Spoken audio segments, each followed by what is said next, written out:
She met him at Bible study.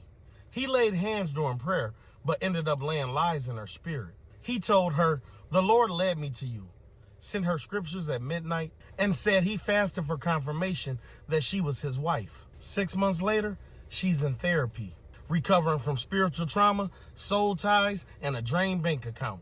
What happened? Simple. He never wanted to lead her to God. He used God to lead her to himself.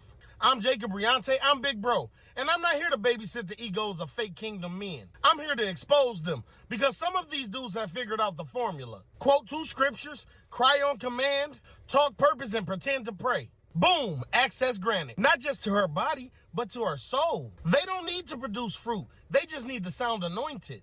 And once she believes God sent him, she'll ignore the red flags, call his inconsistency spiritual warfare, and excuse emotional manipulation as a test from heaven. Let's make it plain. He didn't lead her spiritually. He manipulated her emotionally while hiding behind spiritual language. He wasn't a man of God. He was a serpent with a verse bank. He didn't want a Proverbs 31 woman. He wanted someone to bleed quietly while he weaponized her loyalty and called it divine alignment. He made her feel chosen until she stopped serving his ego. Then suddenly, she wasn't aligned anymore. He cried to create false intimacy, apologized just enough to reset the cycle, and blamed his dysfunction on God still working on me. Here's how the game goes. God told me you're my wife equals control. Let's build the kingdom equals use her emotional and financial labor. I'm in a healing season equals don't expect growth. That's not leadership. That's spiritual warfare in disguise. And some of y'all are still calling dysfunction faith because you've been conditioned to trust love language over fruit, performance over patterns,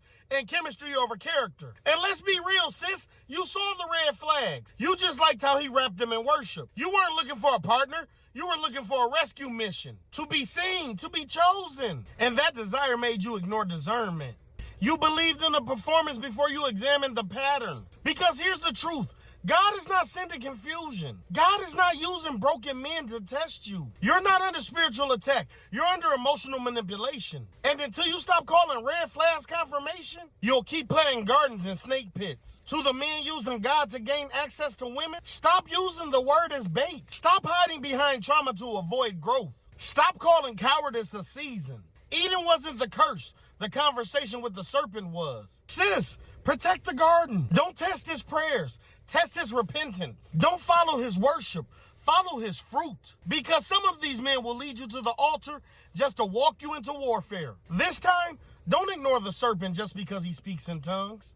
And remember, ladies, accept nothing less than queen treatment.